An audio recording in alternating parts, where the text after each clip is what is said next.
বাংলাদেশ জাতীয়তাবাদী দল বিএনপির ৪৭তম প্রতিষ্ঠা বার্ষিকী উপলক্ষে আলোচনা সভা।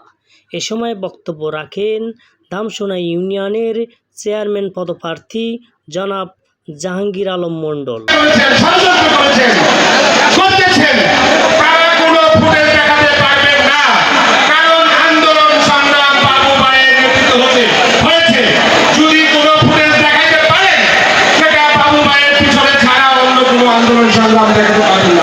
এর জন্য আপনাদেরকে বলছি, আপনারা কোনো ষড়যন্ত্র করে লাভ নাই। বাবু ভাইয়ের পিছনে আন্দোলন সংগ্রাম করেন, বাবু ভাইয়ের পিছনে আসে রাজনীতি করেন, বাবু ভাই নগরসভা হবে, বাবু ভাই এমপি হবেন। বিশেষ অতিথি বক্তব্য রাখেন দেওয়ান মঈনুদ্দিন বিপ্লব।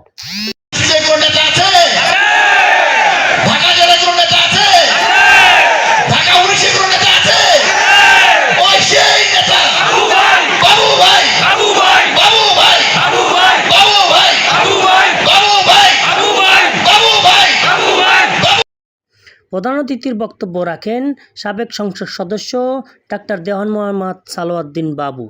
দোকানপাটে চাঁদাবাজি, নতুন বাড়ি বানাবেন সেখান থেকে চাঁদা দিতে হবে, এইসব নিয়ম আগে হয়েছে। এইবার বিএনপি ক্ষমতায় আসলে আমি এমপি হলে এইসব কোনো আলাদা করতে দেবে না। আমি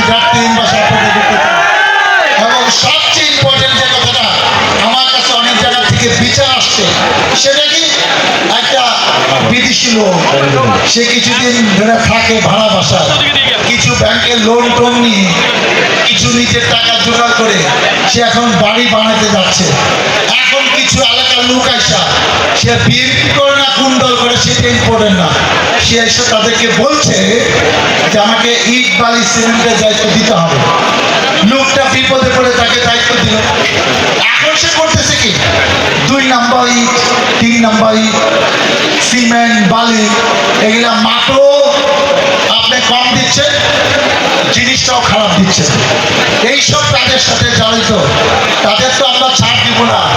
আল্লাহ গজব নাযিল হবে যারা এরকম কাজ করে। মোহাম্মদ কাউসার হোসেন, গণ আলোর নিউজ 24, আশুলিয়া, সাভার, ঢাকা।